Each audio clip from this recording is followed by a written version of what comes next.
Shook it up.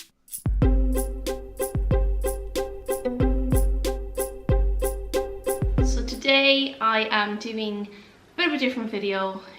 It's been long overdue.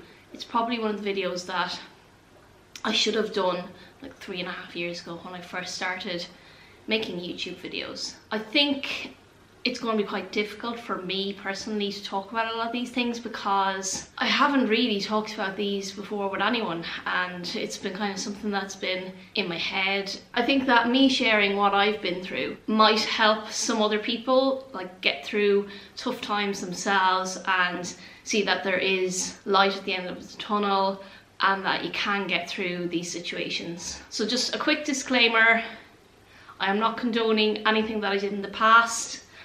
I'm not saying that anything I have done was the right thing to do. If anything, I'm saying it was the opposite. I don't know why this is so difficult. I thought it'd be really easy. I'm literally just going through the timeline of my life and my fitness journey. The reason I'm recording this today, my fitness journey, is because right now I'm going through a bit of a rough patch. I've been feeling a little bit down about myself, and I just thought that maybe it might help me get through my own rough patch, to look back on how far I've come and to kind of talk about things that have happened previously. I'm just going to start because I'm kind of dragging out this intro a bit too much and making it a little bit too dramatic. Like, it's nothing sordid or disturbing that you're going to hear. It's probably normal to a lot of people, and I just want to share what I've been through with you guys so that you get a better grasp of what I've been through, where I am now, and where I'd like to be. So as many of you may know if you've been following me for a while, my name is Lainey, I'm Irish and I live here in the UK. I grew up in a small town in the Midlands of Ireland. I grew up in a very normal Catholic Irish family. I had 2 older sisters, younger sister, and when I was about 11, my mum had my younger brother. So big Irish family, very close with all our cousins, because that's kind of an Irish thing, like your cousins are like your siblings. My parents owned their own business, they worked for themselves, they were always quite busy, but they did everything they could to give us everything we wanted. I never thought that we were like poor or anything like that.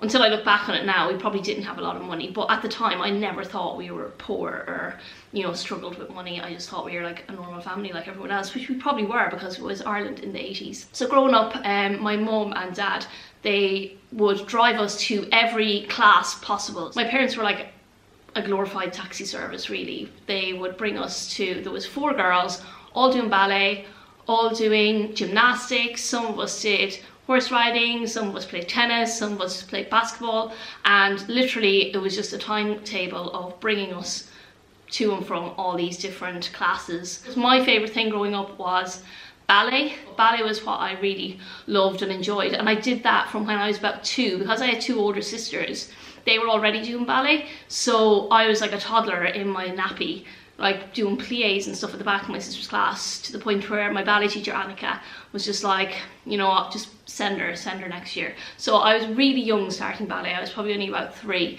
and I always loved it. It was where I had all my best friends in life, and it was where I kind of got to express myself, because coming from a big family, you know, you might not always be heard, especially when I was a middle child, and I had serious middle child syndrome. I was always looking for attention. So being in ballet, I got to express all my emotions and my feelings as, you know, a little creative child. So my upbringing was pretty normal up on the age of 12. Now at 12, my eldest sister was killed in a car accident. It kind of shook my entire family. When my sister died, it just, obviously it was a freak accident, and I didn't realise at the time, but I felt like I blamed myself, and I always wondered why it had been her instead of me, and I personally felt that it would have been better if it had been me rather than my sister. I know that's a crazy thing to think, but that's how I always felt as a person, that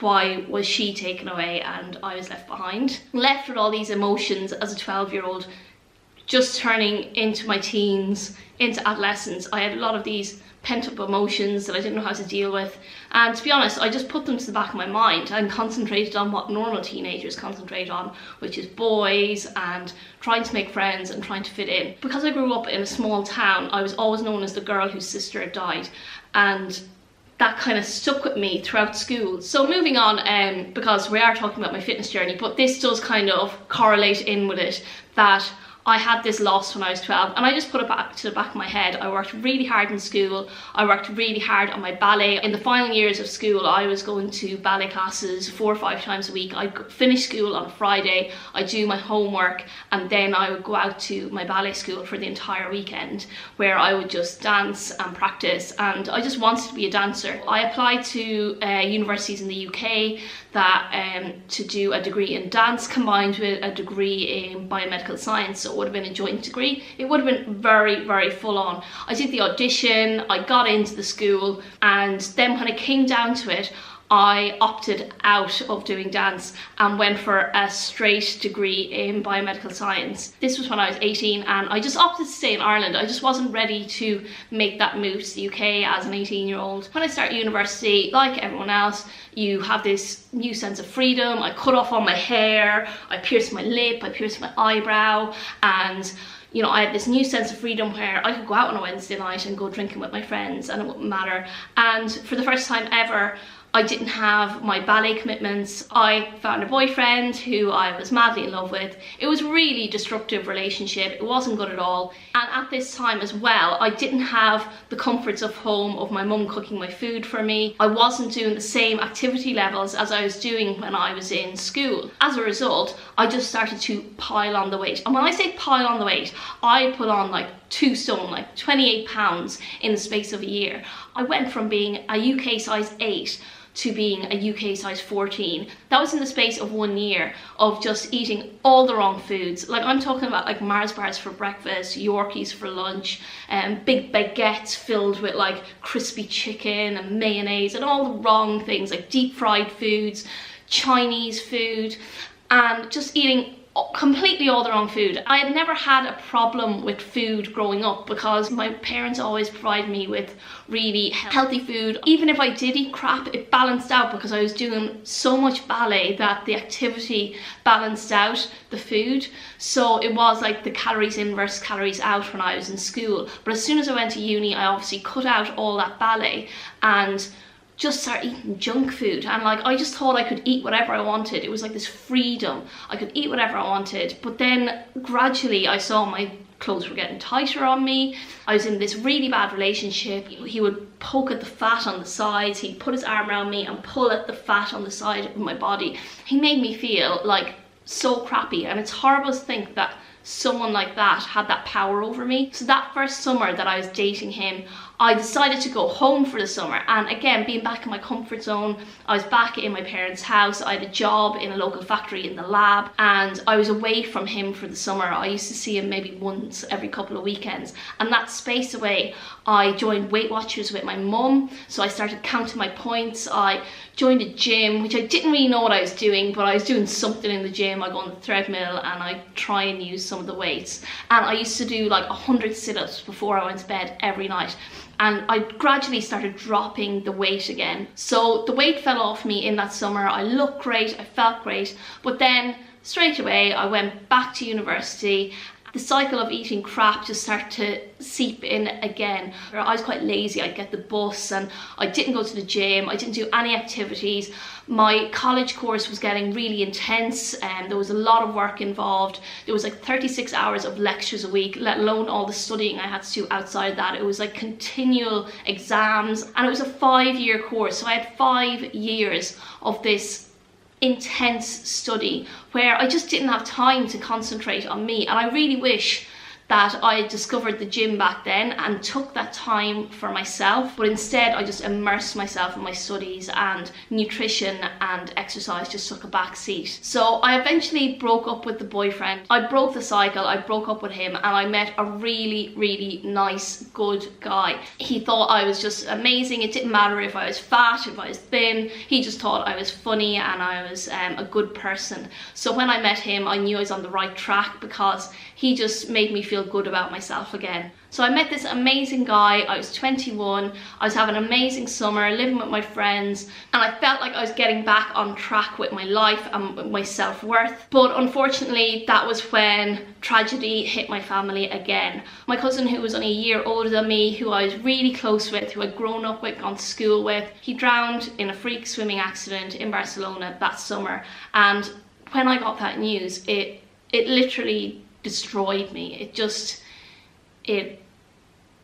took the life out of me. I felt like my whole life was out of control, and I got all these feelings and all these emotions that I kind of bottled down for like 9 years from when my sister died. I just had, and they all came up to the surface, and I started dealing with all this grief again, and I didn't know how to deal with it. And when it happened, the only thing I could do was sit and eat, and it was the only thing that kind of comforted me. I had this amazing guy, this amazing boyfriend. He would bring me out for nice meals. I'm only a small, petite girl, and I would eat the same amount as him. So he'd eat a pizza, I'd eat a pizza.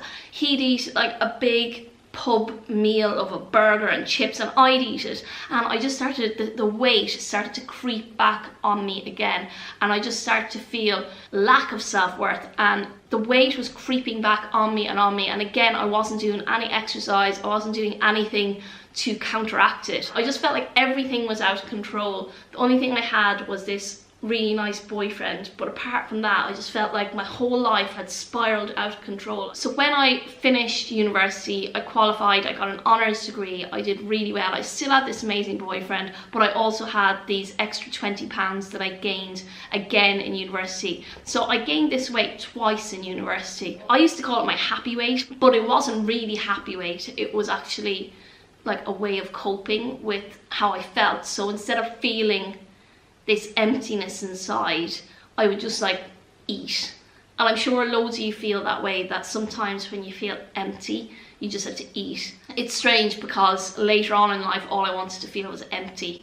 But at this point, I just wanted to feel full, and I wanted to feel happy. And it was very hard to fill the void that had been left through my grief. I was looking at this photo from this wedding we'd been at, and my arms were wrapped around my ex-boyfriend in a photo, and I always thought that it was my legs that were fat, but in this photo I had big chunky fat arms, and I was so embarrassed that that was the way I looked in this photo. I was embarrassed by how I looked.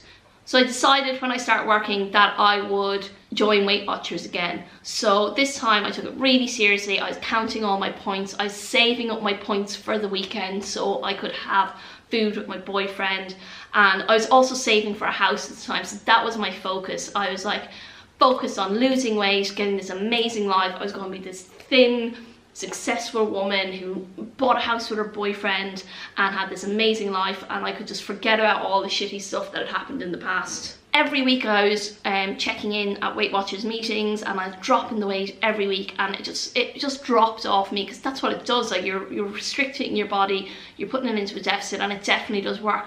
But I just got addicted to seeing the weight drop on the scales. I got addicted to it. I wanted to see it go lower and lower, and at the time all I saw was these skinny amazing girls, and that's all I wanted to be. I wanted to be skinny, I wanted to be thin, I wanted to be like the girls from Sex and the City.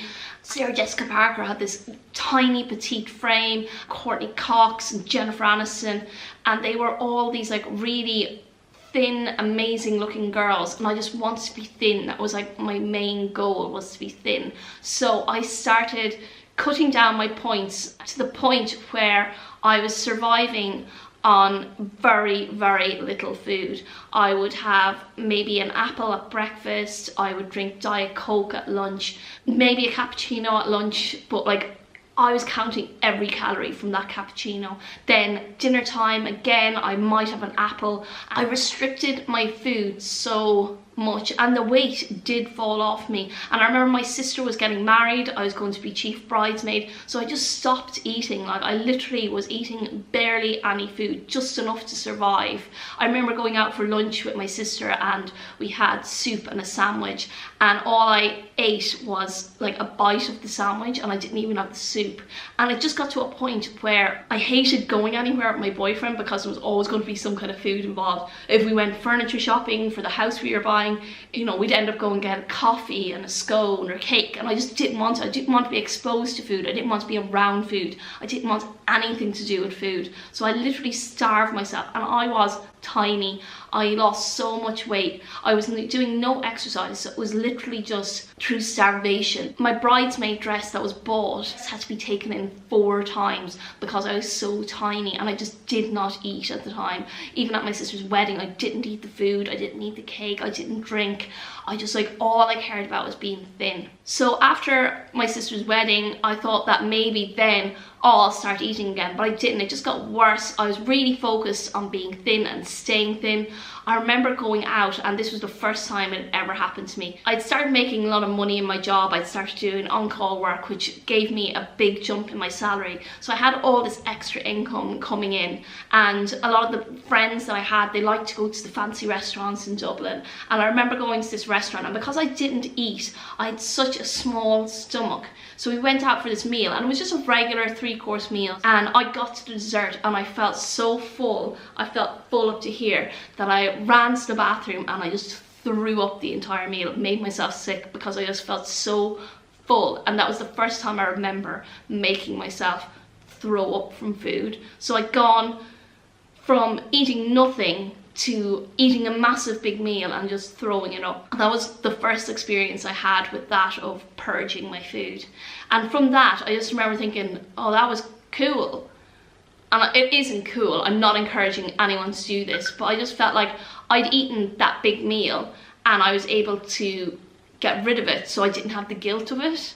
I remember my diet for a while was that I would eat an apple in the morning, a scone at lunchtime, and then a bowl of cereal, and that's what I ate all day. I bought a house with my ex-boyfriend and we were waiting for it to be completed. It was bought off the plans. So in the meantime, I was renting a room in a house. So I was quite alone, I was quite isolated. So every day I'd go home, I would eat a bowl of cereal. I would stand on my stepper and step, step, step, and then I'd go to bed early, get up and repeat the same thing over and over again. And then anytime I felt like I was going to eat a big meal, I would just have that safety net of, oh, I can just throw it up afterwards. So that was my thing. That was my new way of dealing with food. So when I moved into my new house, everything seemed to be coming together. I was like, okay, I've got my shit together. I'm really thin. I've got a good job. I've got a really nice house, a really nice car, a really amazing boyfriend. Everything is finally coming together. And that's when my parents separated. And that again was something that was completely out of my control, and I didn't know how to deal with the emotions of it, because technically it wasn't my choice, it was their choice, and you know, they needed to do it. They weren't happy together, but it just affected me because I had just had this amazing experience of buying my first house, my first boyfriend, and then it was balanced with this negativity of my parents hating each other and not wanting to be around each other and hearing all the drama unfold each week. My coping mechanism, again, I just took it to another extreme, and that was when I started purposefully buying bags and bags full of chocolate, and I'd just buy like a huge bag full of chocolate and I would just eat it and throw it all up again. It became a habit of once a week I'd do this. And then where I moved to in my new house, there was a gym close by, and if I had like a slip up, or what I considered a slip up of eating like a candy bar, I would go to the gym and literally walk or run on the treadmill until I burned the calories that I'd just eaten. And it was this extremeness of me wanting to counteract anything I ate because I just wanted to be thin. All this time I was so focused on myself.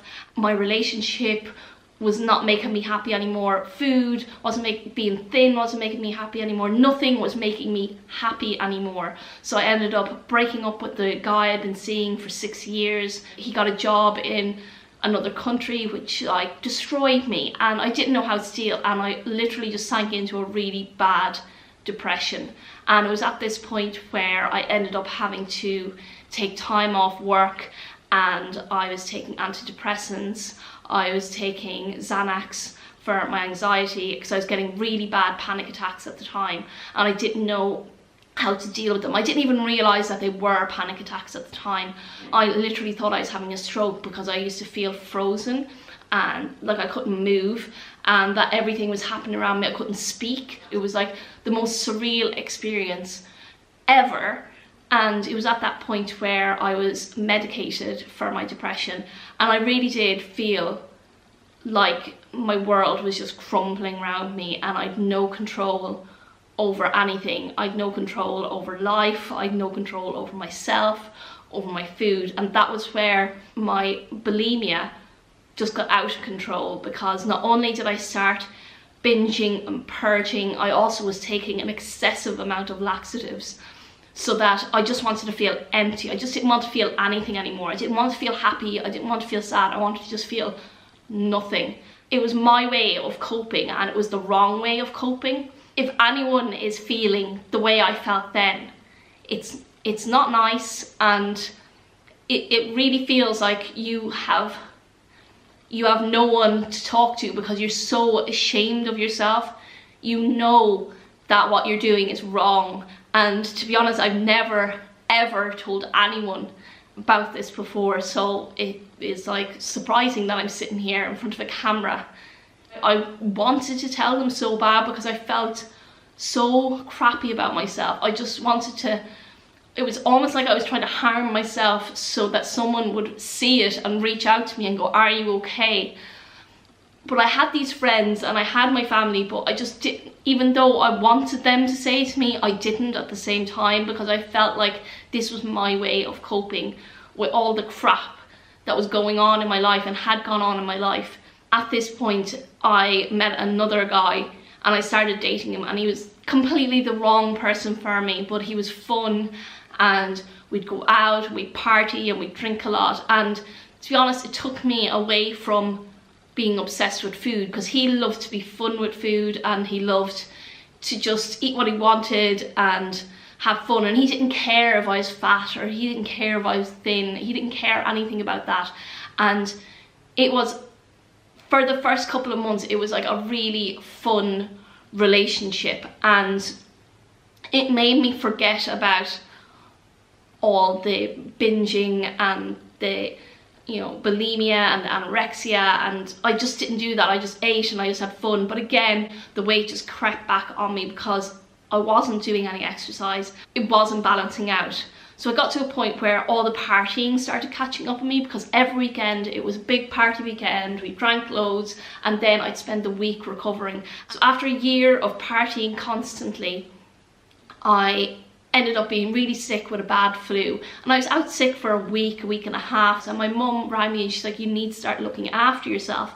So I booked myself in to get a massage and a facial, just to relax and to look after myself. While I was getting this massage, the girl who was massaging me, she was saying, oh, you know, I do bodybuilding and I do weight training. I have this amazing coach, and you know, you should go to him. So I got this guy's number off her and I texted him and I booked in for a week of personal training. Now this guy was like a proper bodybuilder, and I'd never really lifted weights properly before in my life. Monday to Friday I had 5 sessions, and on each day he went through a different body part with me. After the week he said, usually girls quit after the first week because they're so sore. So after the first week, every part of my body ached.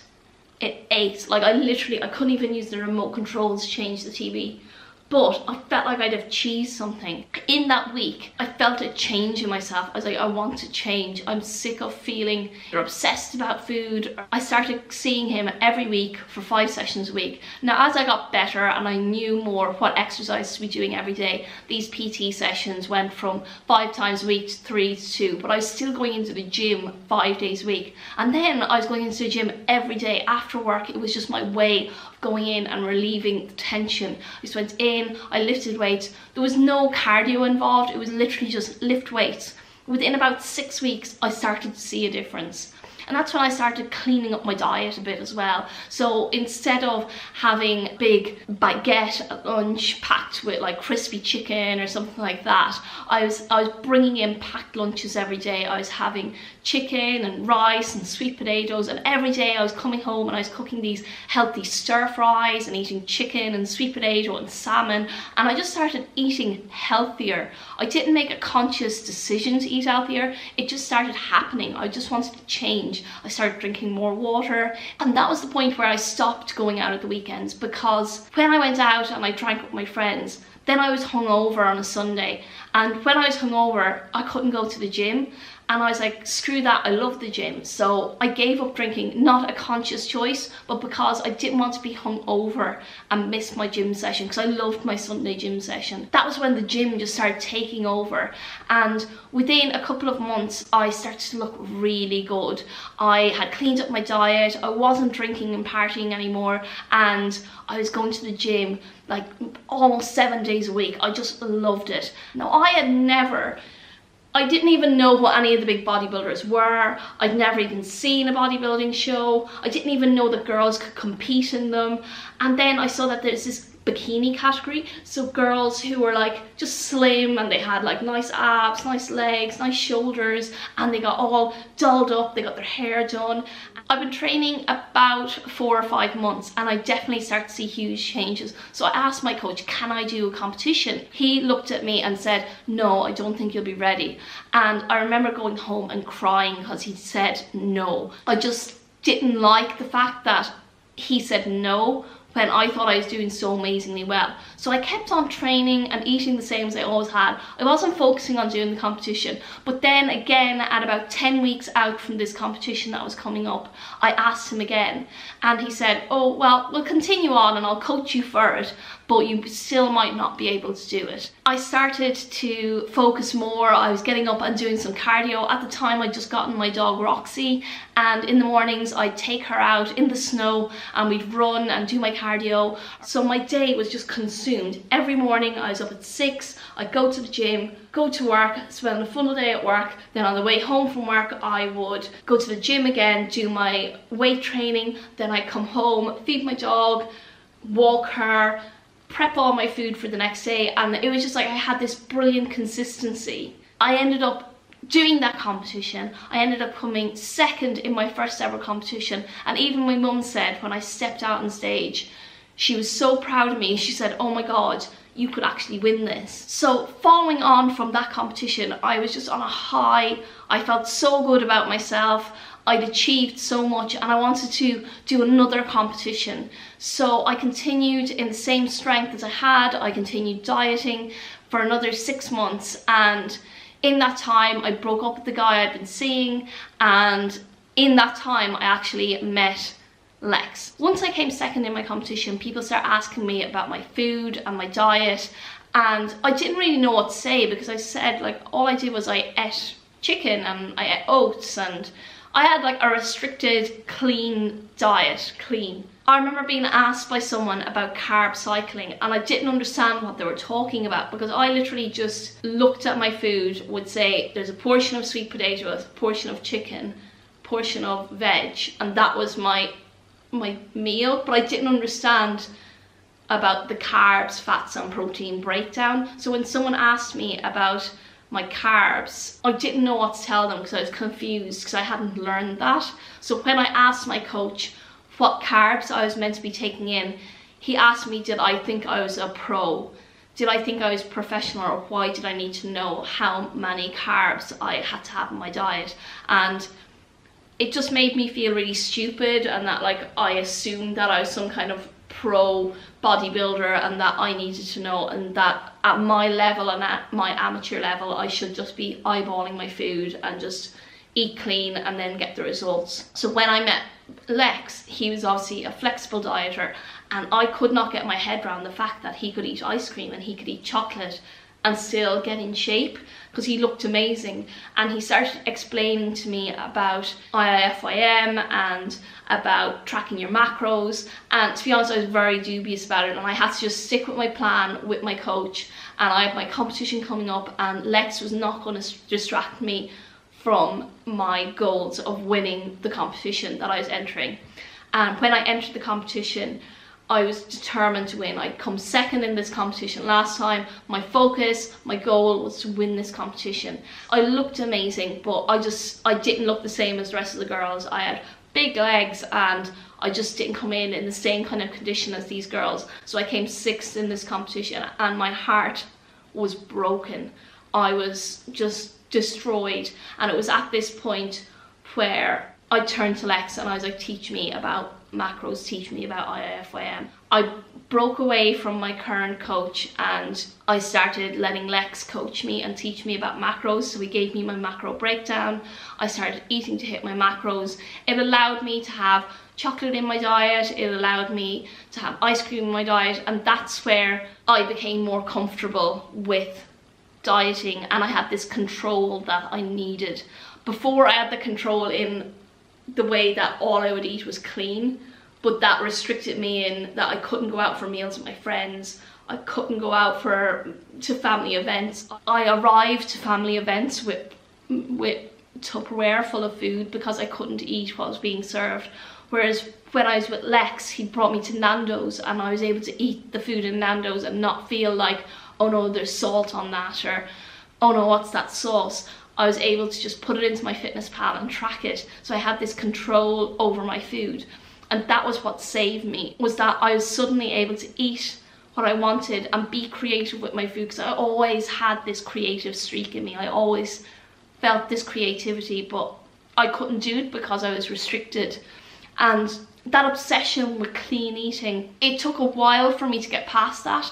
So now we're bringing you up to the point where I started recording my YouTube videos, and as you all know, I have had times where I've struggled with binge eating in the past couple of years. The binge eating is different to what I had previously encountered. It wasn't the same as when I used to binge and purge, because the binge eating literally was just binge eating. I didn't use laxatives, I didn't throw up afterwards, I literally just ate a crap ton of food. And it was through competing, because I restricted myself in my macros so much that even though I was allowed to eat chocolate and I was allowed to eat these things, if I went over my macros by like 2 grams, I felt like I ruined the entire day. So that was when it led to me having these binging sessions where it was like almost like an outer body experience, where I was watching someone else eat all this food, and it would happen every couple of days, to the point where I just felt miserable again. At this point, I had decided to move to the UK, be with Lex full time. I quit my job and I started my YouTubing, I started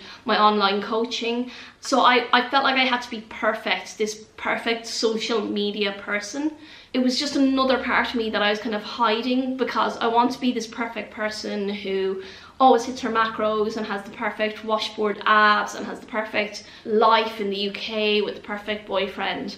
But in reality, I was like missing my friends and my family. I was really lonely. I had no friends over here whatsoever. And again, food became my comfort. And I suppose the binging came from that, where I just felt, when I felt sad, I would just eat a lot of food. Or even when I felt happy, I would eat a lot of food. It was like my way of rewarding myself as well as punishing myself. About 2 years ago, I sunk into a really low place. It was just before we got married. I just felt really shit about myself. I just felt really sad all the time. And I felt like, why do I feel this way? Like, the man I love wants to marry me. I'm, you know, living my best life online. In essence, I was just killing myself through binging. Every couple of days I was going into the pantry and eating my weight in food and just feeling really shitty about myself. So it was like a never-ending cycle of binging and then trying to like cut my macros back. So that was the point where I decided to get some external help, and I got hypnotherapy, which unraveled a lot of issues I had with my sister's death, my cousin's death, my parents breaking up, and a lot of issues that were there were holding me back from being happy. It was like every time I felt like I was getting to a good point in my life, I was sabotaging myself because I didn't feel like I deserved to be happy. And to be honest, recently I've started to get those feelings again of inadequacy, those feelings. I've started overeating, not binging, but overeating. And I think that's why I've held out on doing this video for so long, because I felt like I had to be in this perfect mental place and this perfect physical place where I looked amazing and I could be like, hey, I went from that to that. But in essence, there is no perfect place to be at. And I wanted to make this video today because I've been through a lot and it is a constant struggle. And even now, the last couple of weeks, I've just been in a really low place just because I feel quite lonesome, I feel quite alone. And even though you might have this amazing perception of someone online, it can still be a very lonely place on social media. And I guess right now that I've kind of come undone, because I'd really like to start a family, but we want to find a house first, and I'm just after doing a competition and getting in amazing shape, and I was hoping to maintain that condition for as long as possible. But over the last few weeks we've been traveling a lot and the weight has crept on again, and it's not like I'm back to my original weight or back to where I originally ever was, but I feel just kind of disappointed in myself, and I just want to achieve so much, and I've set my goals so high that sometimes I feel it's out of my reach and that the only control I have is through food. I'm making this video today because I'm saying that I've made an appointment to go back to my hypnotherapist next week to help me get through the issues I'm struggling with now. And I'm not in a bad place, but I'm in a place where I can recognize it now and recognize when I need a little bit of external help. I don't need medication or anything like that, because I still go to the gym every day, I still eat healthily every day, but there are days where I overeat and I just feel that I can nip that in the bud and I can get back to the place where I felt good about myself, which I did last year, and I feel like it is in me to get back there. And now I'm able to recognize when I'm feeling crappy about myself. So I know this has been like a really super long video. If you've gotten to this point, well done, I'm very proud of you.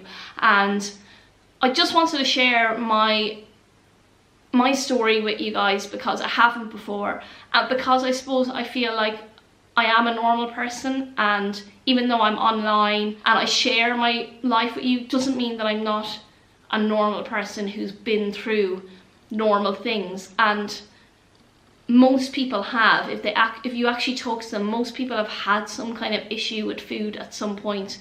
Like, I've overcome my eating disorder and I'm getting to grips with where I'm at now and being able to see when I need a little bit of help and I need a little bit of comforting from someone external. I just hope that my video will help some of you guys who are going through similar experience, and either it's a breakup or a death in the family or something. You just need to deal with the emotions in a way that doesn't revolve around food, feeling empty or feeling full, that you have a healthy relationship with food. And that's all I want, is that I can enjoy food and still reach my goals in the fitness industry, do competitions and still feel good about myself without it being an obsession. So if you like the video, please give it a thumbs up. I feel really inappropriate saying that about this kind of video because it was a hard video for me to make. But make sure to subscribe if you'd like to see more of my other videos. Most of my videos are much more uplifting and happy because I normally talk about positivity and how you can get through these rough patches, and that's what I will be focusing on. And I just want you to take something from all my videos and learn something and learn from my mistakes, and that's what I'm doing. I'm sharing my life not because it's perfect, because it's imperfect like everyone else's. So I'm going to leave it there, guys. Thanks for watching if you watched this far.